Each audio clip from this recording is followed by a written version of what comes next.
You're listening to They Must Be Destroyed on Sight. The following podcast contains adult language, adult situations, and spoilers for the movies discussed occur often. You've been warned. Now, take it away, Dr. Rausch. They must be destroyed on sight.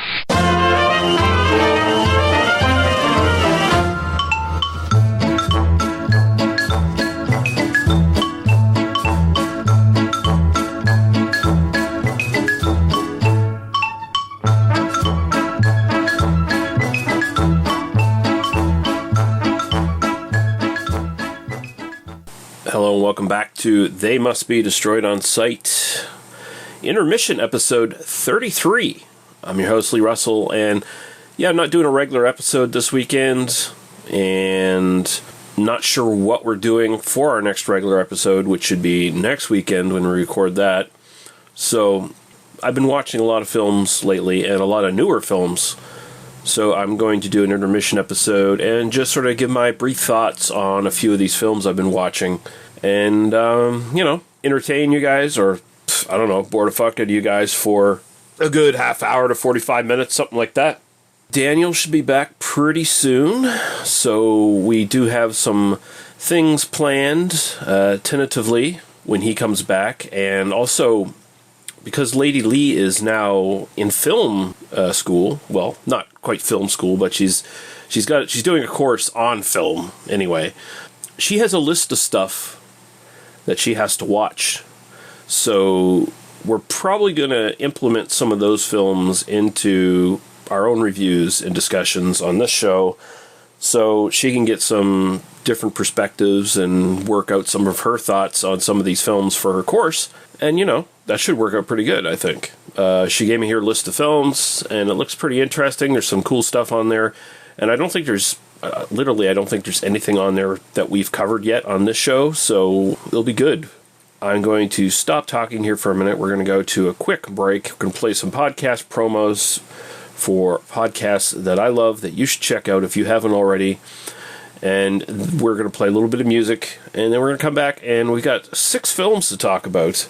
You ungodly warlock. Howdy, folks.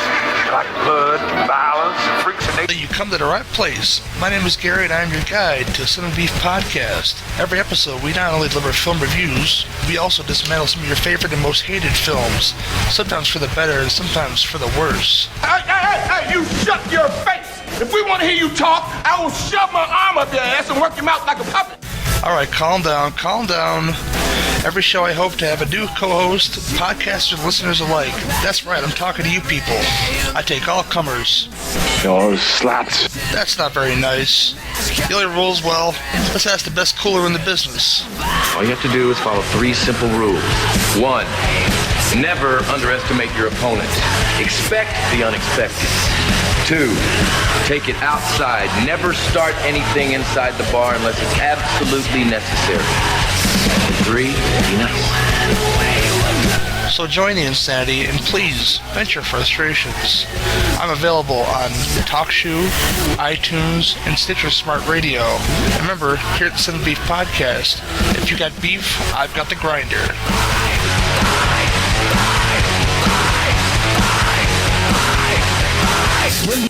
Broadcasting from the cursed earth, the Psychosemanticast.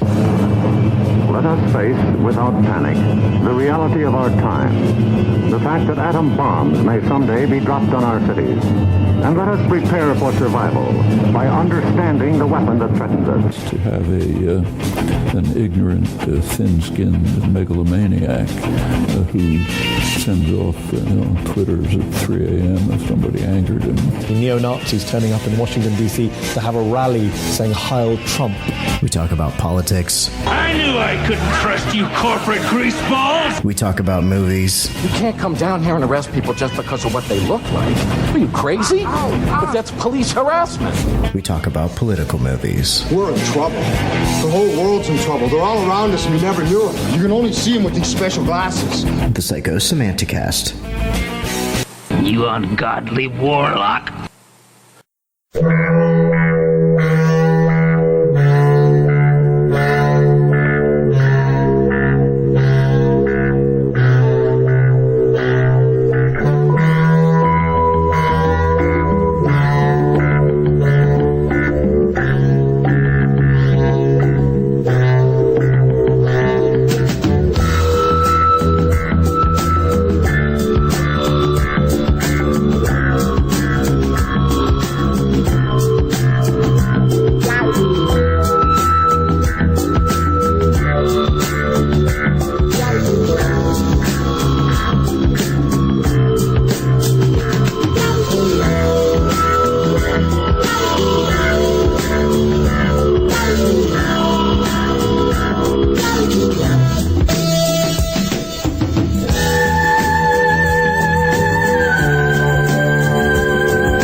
Okay, and the first film I'm going to talk about is Nobody from 2021.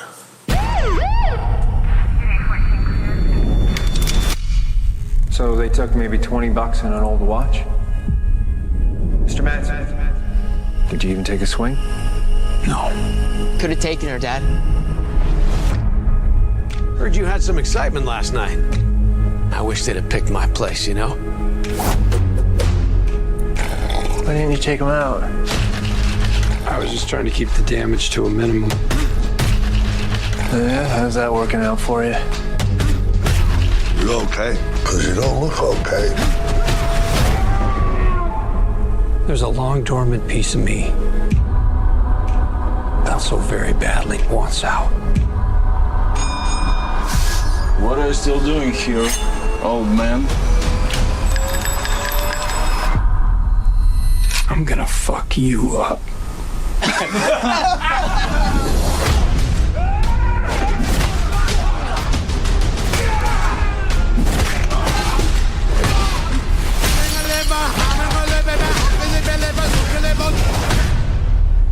It's been a hell of a day.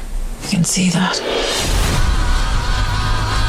For 12 years, I worked for some very dangerous people. Everybody get to the basement. What is happening? Don't call 911. I used to be what they call an auditor. The last guy anyone wants to see at their door. Because it meant you didn't have long to live. But I left it behind to start a family. I might have, overcorrected. So this is the one starring Bob Odenkirk, pretty decent co-starring cast here, including Christopher Lloyd as his dad. This is the one where Bob Odenkirk, who does look like the most mild-mannered guy you could hope to pick out of a crowd, I guess, plays that guy. Seemingly just this suburban, white, middle to late, aged father kind of thing, middle-aged to old father, who just looks kind of beaten down by life, just kind of goes with the flow, can never get out in time to take the garbage out. Every one of his days is repeated. It's just the same. It's the same. It might as well be Groundhog Day. He just does the same thing in and out every day until one day his family, they experience a home invasion, and he has to defend his house, but he doesn't really quite succeed. He tries to keep his secret identity still secret, and he feels a lot of guilt about that because it kind of shows up just how much of a wuss he actually is in the eyes of his wife and kids. So he kind of gets the urge to get back into doing what he does best, which is beat the fuck out of people and kill people, as he used to be sort of an adjuster or an auditor or a cleaner for some government agency. I think it's CIA or something like that. And he finds himself going head-to-head with the Russian mafia after he beats up a bunch of drunken louts in a bus. And there's some pretty good fights in this. It's pretty gritty at times. Like it is kind of an action comedy. It becomes more of a comedy as it goes along. But it's a very kind of dry comedy, and at the same time, it's not, full of jokes coming at you a mile a minute. It's more the situation that this deadpan Bob Odenkirk character keeps experiencing and butting into when, he's playing his suburban dad role, and even later on when he becomes the ass kicker of old that he used to be. But it takes some time for him to get back into shapes, so to speak. So he gets beat up a lot in some of his early fights until he sort of gets his groove back. And ultimately, it's pretty entertaining. It kind of just turns into John Wick by the end of it, which is unfortunate. If it had sort of stayed more low-key and just sort of went on with the sort of comic undertone and just sort of kept its wit and its pacing, I would have been fine with that too. I would have been more fine with that. But overall, it's still really great. It's just, it does go quite a bit over the top by the end to where the point it's like, I might as well be watching a John Wick sequel. at this point. And I'm not a big fan of the John Wick films, so that's sort of where I'm sitting at this. But it's actually really good. It's definitely worth seeing. I liked it quite a bit, and I don't need a sequel necessarily, because I think a sequel would lose the sort of build-up that this film had. Like, the film is more about him reverting to his old ways and, like, accepting who he is than it is him being an ass-kicker right out of the gate. So if you start a sequel, I mean, he's already reverted basically back to who he used to be. I don't know if it's going to be as effective. So hopefully there's no sequel, but as it stands alone, Nobody is really, really good. Okay, now we're going to move on to our next film.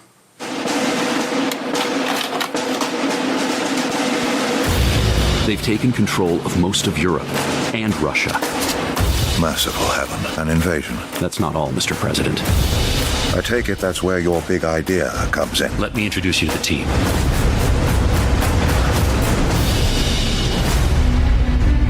We said we would end this war. Too many people have died. We can stop this. We need to utilize every metahuman we can. Who've you got there, Wonder Woman?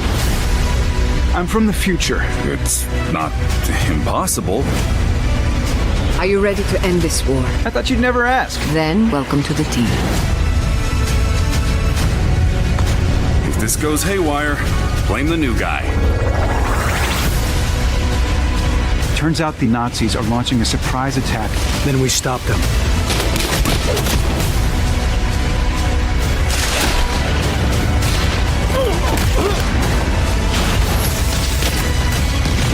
Mother of God.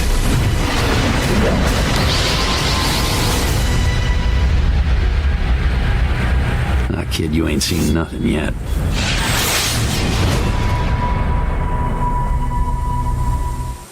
All right, this is Justice Society World War II, and the latest film from, DC, Warner Brothers animated DC universe, the current sort of incarnation of it. They've gone through a couple phases now.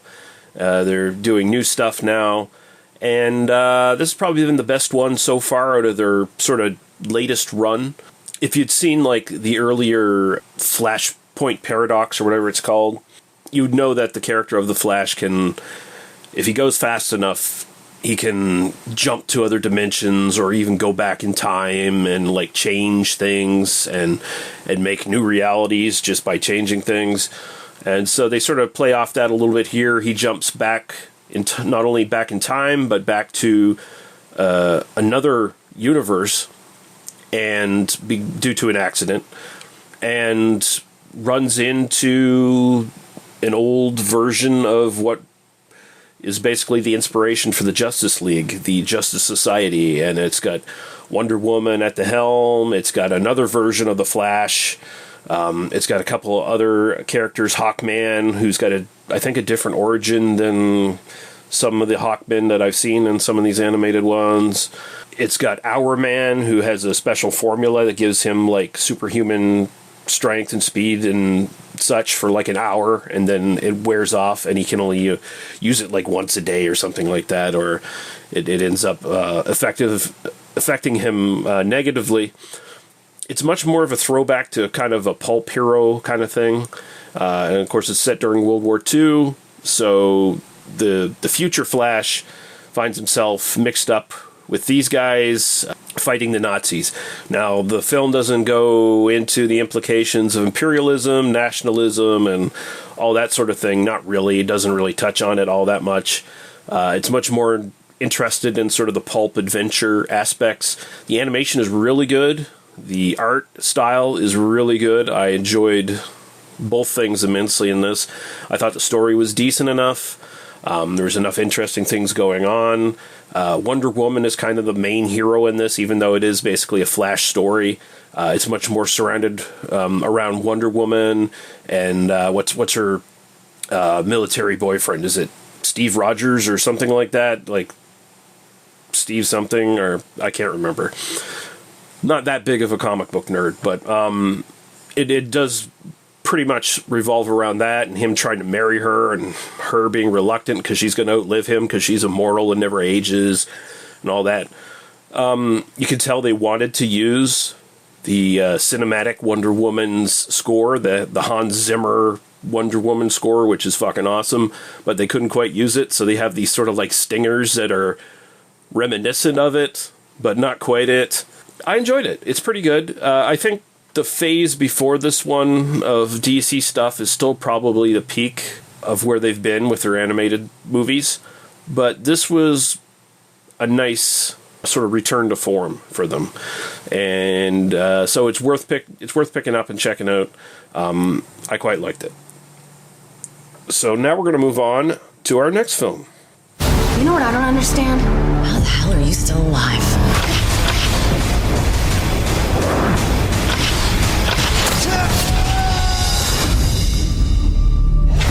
Must have been a pretty bad fall. The comet you see in the sky right now passes over the Earth every 6 years and causes a portal. And when it's open, we get a visitor from a distant galaxy. The poet warrior in the sci-fi sense. The spaceman. He comes here looking for a fight with you. The chosen Jiu Jitsu. If he doesn't get it, he stays and he kills everything. That is Alien Politics 5 through 15. Now you are all the chosen Jiu Jitsu fighters. But as long as you die bravely, no one else will have to.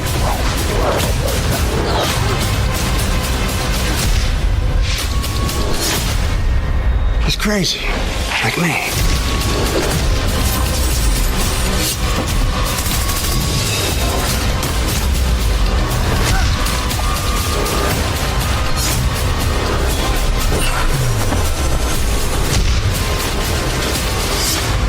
There's no honor in killing crazy.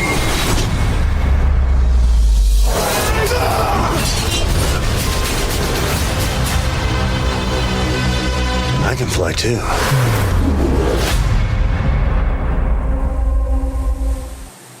All right, that was the trailer for Jiu Jitsu from 2020. This is the sort of martial arts sci-fi film that's not Mortal Kombat. That sort of came in under the radar a little bit, starring, quote-unquote, starring Nicolas Cage. He's here for a paycheck. I think you pretty much heard the extent of his screen time in that trailer. Not too far off, honestly. And, yeah, this is a mess. This is this weird amalgamation of Predator, a little bit Mortal Kombat, and a lot of that Skyline series of like alien attack movies or whatever the fuck it is that's just really bad. Like just dumb, low budget, direct to video action kind of that has some okay fight scenes in here and there, but makes no sense, is totally just shittily paced, has some laughable CGI at times for the effects. And like I said, rips off Mortal Kombat and Predator quite a bit as well. An alien warrior basically comes every once in a while when this comet passes Earth and challenges, you know, the mightiest warriors on Earth kind of thing, essentially.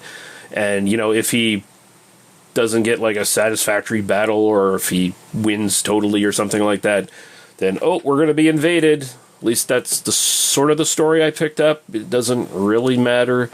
It's really bad. Nicolas Cage doesn't even really try in this one, which is that should tell you the quality of it right there, because usually he even tries when he's in something that's not all that great. Here he don't even give a shit. He's just taking a paycheck, and it's pretty skippable. Like, it's not funny. It's not so bad it's good even, really. It was just boring for the most part. It's just so cliched and boring and just didn't interest me at all. I just kind of almost fell asleep a couple times watching it. But there you go. And now on to something way better. Every once in a while, I just wake up in bed. He's there. He talks to me. When you summon Sator, he will turn his attention to you. Submit yourself, for he is a consuming fire.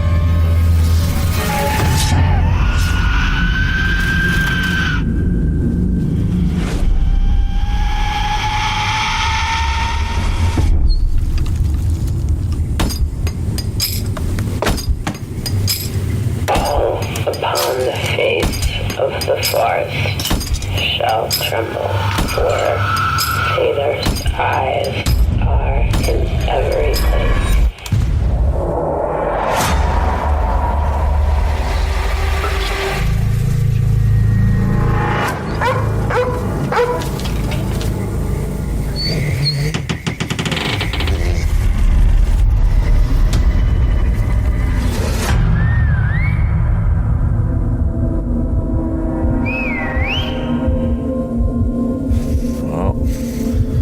Dog's gone. What's going on with you, brother?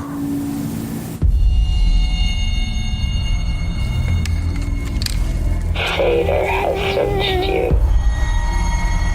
There is nothing covered up that will not be revealed. What can't be seen in the dark can be shown in the light.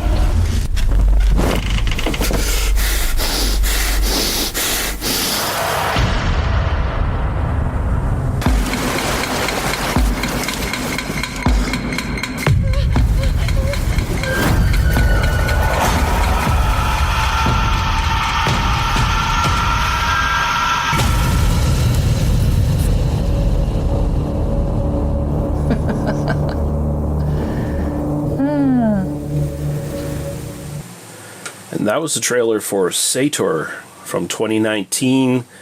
This is a really atmospheric, slowly paced film. It really draws a lot of its sort of pacing and visual style and storytelling style from prestige films like The Witch and Hereditary in some respects. Like, it's very deliberately paced. That's another way of saying slow. And this might be harder for people to get into, especially if they didn't like The Witch or Hereditary. But even if you did like The Witch and Hereditary, this one's going to be kind of a challenge. Like, I was watching for the first half hour or so, wondering when this was going to pick up any, and actually just wondering what the fuck was going on for the most part, because the storytelling is very obtuse in a lot of ways. It very much, in part, feels like a found footage film in some respects, because it kind of drops you into the middle of this estranged family's lives. And this is a family of two brothers, a sister, and their grandmother, who is suffering from dementia, living out in the woods, basically, like really rural, isolated. And even our main character, one of the brothers, is even further out in the woods in his own cabin, living away from the rest of his family. And it doesn't really hold you by the hand and like sort of directs you around to what's going on. You got to kind of piece things together. And the director here, Jordan Graham, who spent 7 years making this film, it's a real passion project. You can tell just the talent this guy has putting this all together, because he basically did almost everything on this film. Like wrote, directed, built sets, did the score, everything. He inserts some home footage of his grandmother and grandfather in this, inserts the actors into the footage, and it's pretty seamless, and it gives a real authentic kind of feel to some of this stuff that makes it feel like this might be something that happened. His grandmother, June Peterson, who is in this film as Nanny, quote unquote, there's a history with her where she had some sort of mental problems. She was committed to a psychiatric hospital at some point in the 60s, I believe, because she was hearing voices. And to her, a lot of this Sator stuff is real. She would tell stories about this stuff. She would do automatic writing, and you see some of that in the movie, which is supposedly, a person who's connected to the spirit world or some other world outside of ours, receiving messages from other entities and writing them down, basically. Sometimes it's just gibberish, sometimes it's words, sometimes it's pictures. So there's some of that in here, and it seems like this family is kind of being haunted and sort of slowly picked off by this Sator, who is some sort of perhaps like pagan deity. There's a very folk horror sort of vibe through this whole thing. But anyway, like, the mother in the family, she disappeared. The grandfather died in a mysterious under mysterious circumstances. It seems like some of the family give themselves up to Sator. Eventually, he gets in their heads, and they either give themselves up willingly, become some sort of disciple, or become a sacrifice. I found it really interesting. There's a very, I hate to use this word, Lovecraftian. I think it does Lovecraft's work in Injustice, and I think it's too much of a sort of tidy catch-all for cosmic horror. I'd rather just sort of like this, sort of set this under folk horror and cosmic horror, which are much more comfortable descriptions of this. And it's interesting. He uses his real grandmother's mental illness and casts her actually in this film. So it walks the line between real and fake, and it gives it an extra creepy factor. There's this cult that seems to be connected to Sator that seems to be also just sort of watching from the woods, and there's a lot of long scenes of our characters looking into the woods and looking for things, and perhaps we can see something looking back at them. There's this one really tense scene that's right out of Blair Witch in some respects, where it's like first person of one character, and you're seeing another character have something happen to them, and you can't quite explain what it is. And it's very effectively done. It's just, you got to have a lot of patience. You got to have a lot of patience to stick with it. But I think it's fairly rewarding, although I think it also ends kind of derivative of things like The Witch and Hereditary. It doesn't make itself too different from those sort of films, but I think overall it's worth watching. This might have worked better if it was a shorter film, but I enjoyed it. So it gets my recommendation. And now we're going to move on to our next film.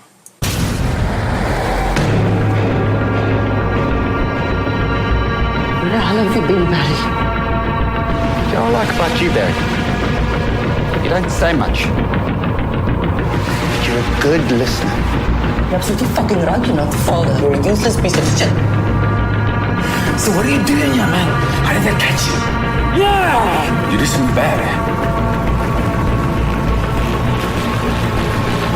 Kill someone.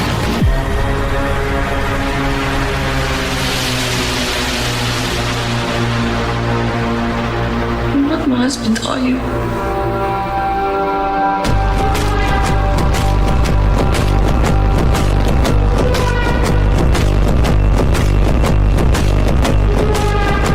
You're on a mission. You're more important than us. You have to save yourself.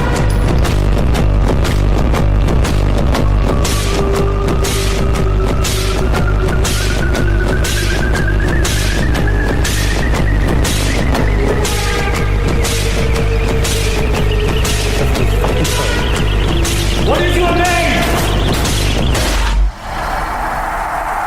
That's a big one. Wow, you big boy.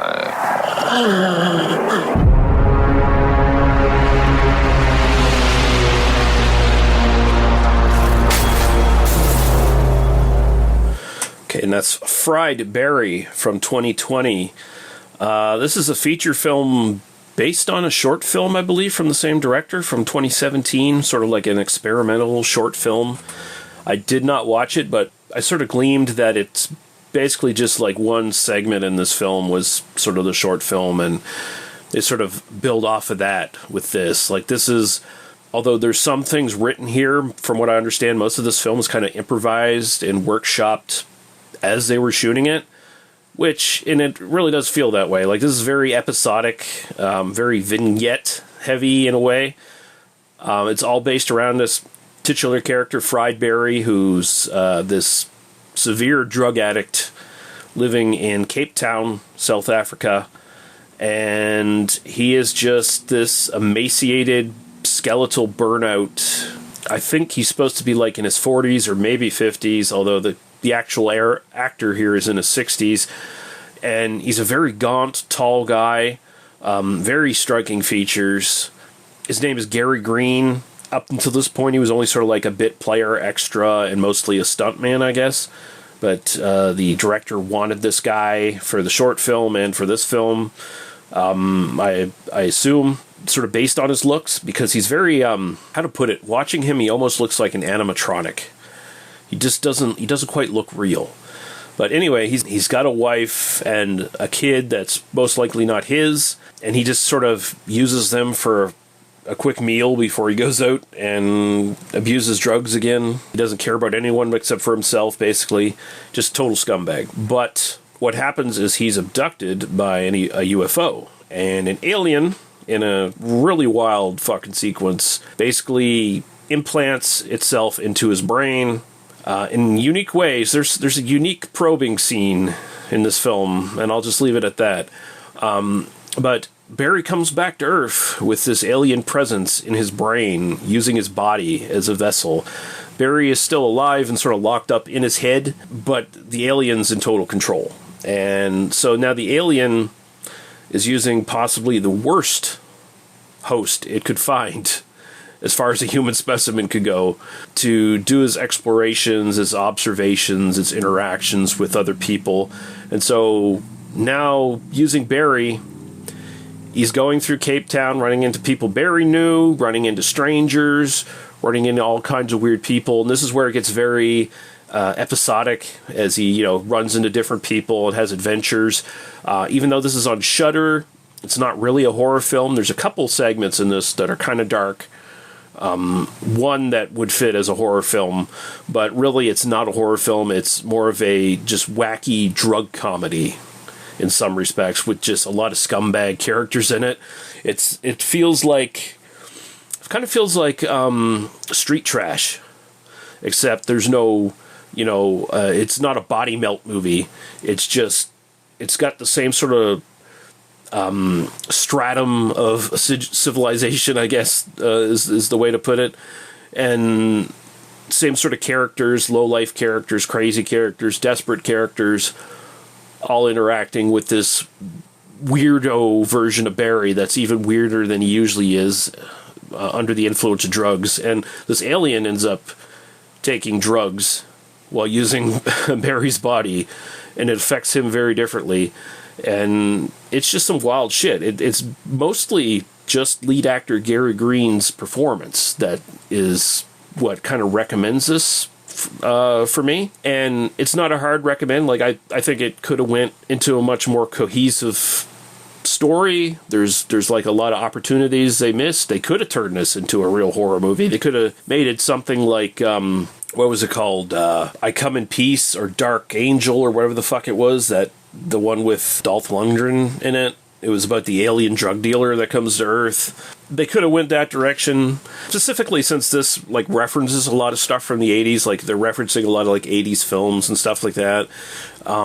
It kind of feels like they were hitting that way, but they never really do. It kind of just loosely comes together. The story that they do sort of bring together is one I don't really give a shit about.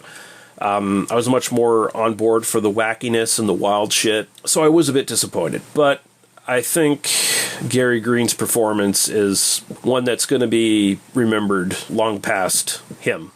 It seems like a kind of a classic character that's going to be have a cult following, I think, because he's just really good. You can't take your eyes off him when you watch him. But yeah, that's sort of my thoughts on Fried Barry. And now we're going to get into our final film review.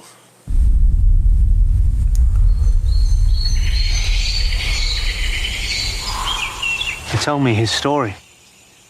These are his memories. Can you feel him now? In the earth? No, I don't know what you mean. I think you do.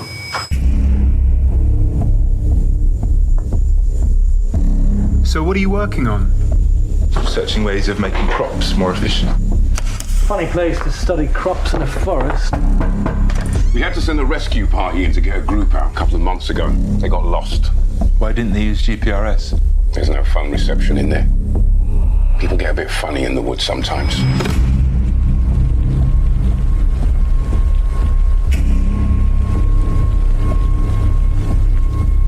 You worried she's gonna get you? Yeah, who is it?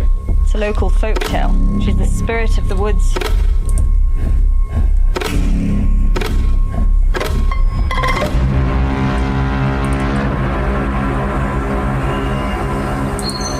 Wake up. Something's there. Listen.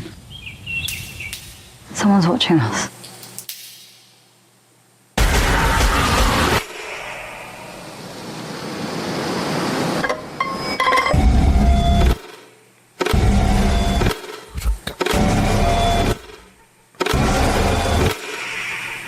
I saw something in the woods.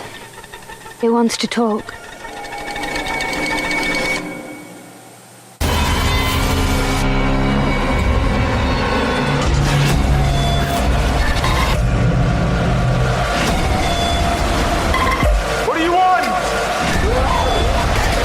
Everything seems to just keep us here.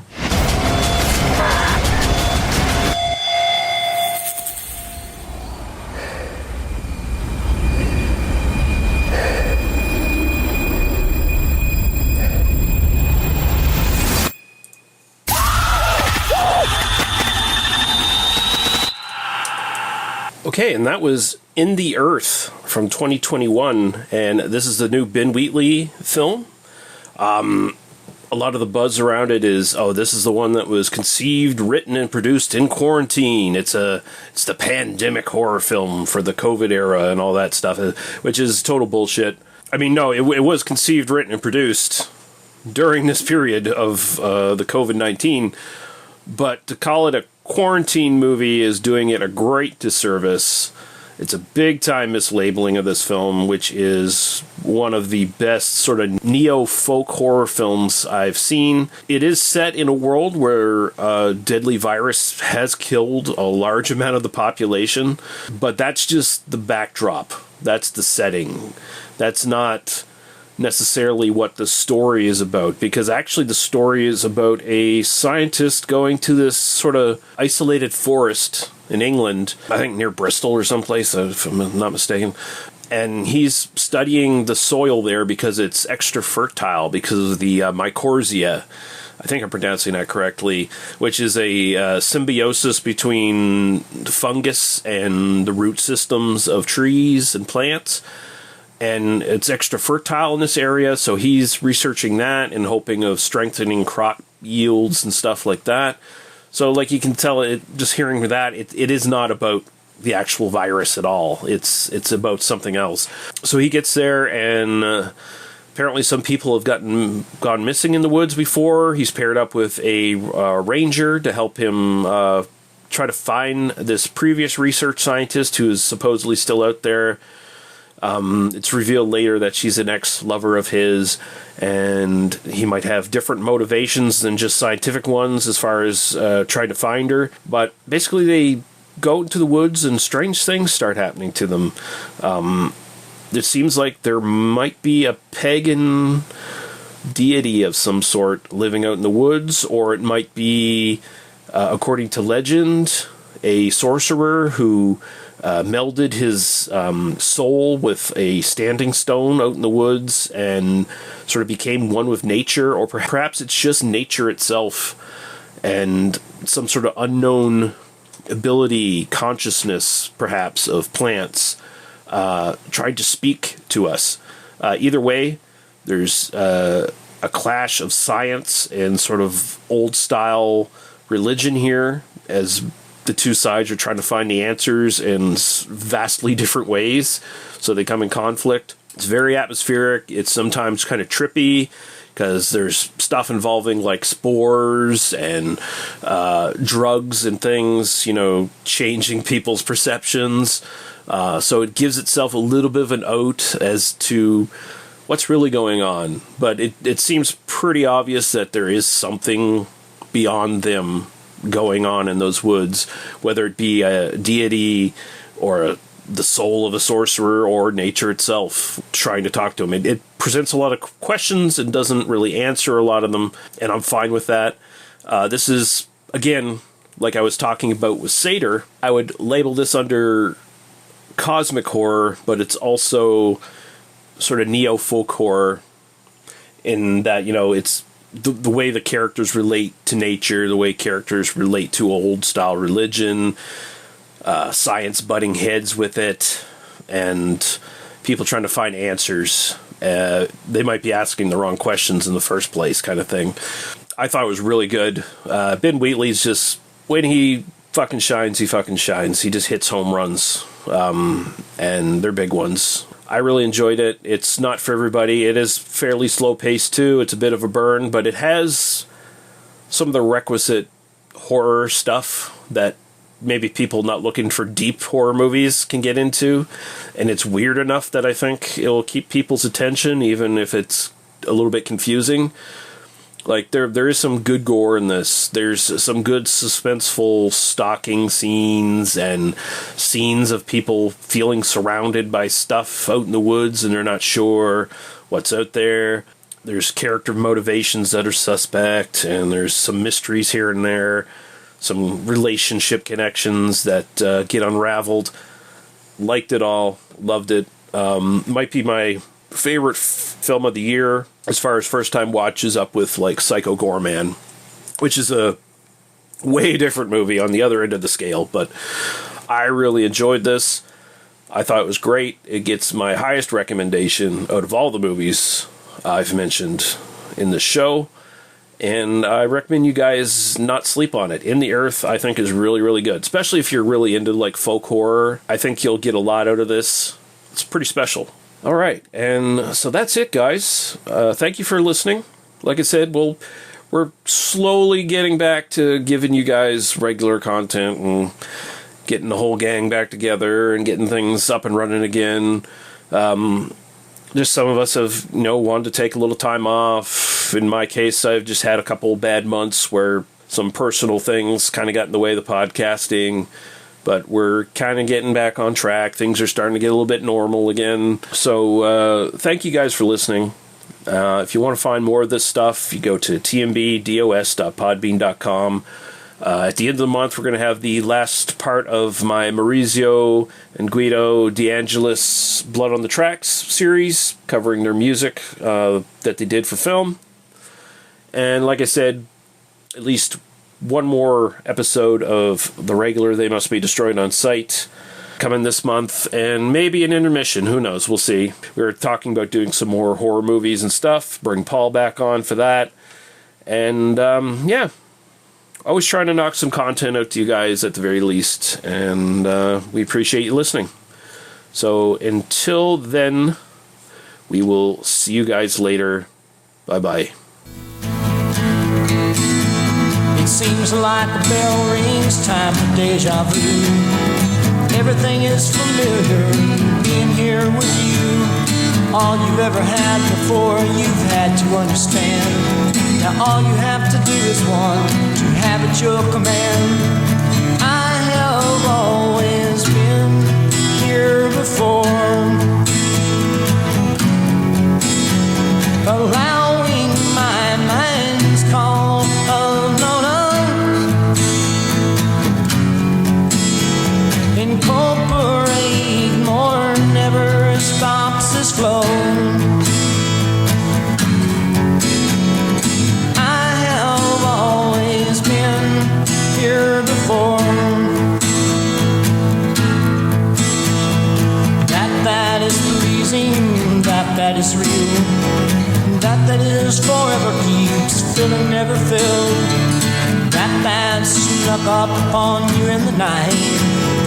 That you remember in an early child's life. That was supposed to have frightened you, but somehow you never took to fright. I have always been here before,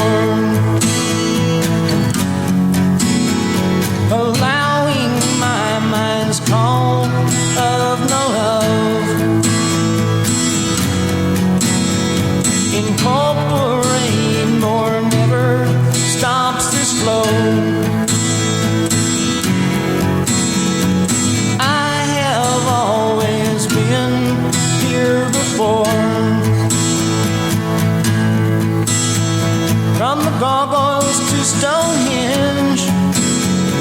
Sphinx to the pyramids, Lucifer's temples praising the devil right, to the devil's clock as it strikes midnight.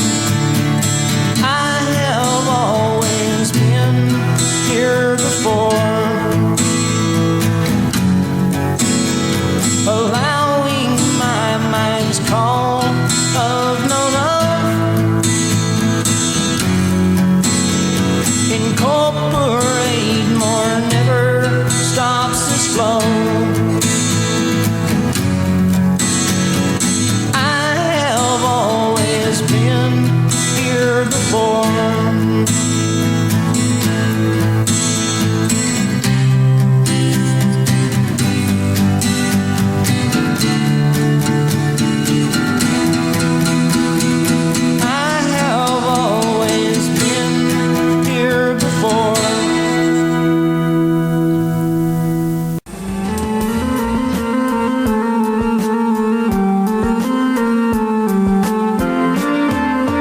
Thank you for listening to They Must Be Destroyed on Sight.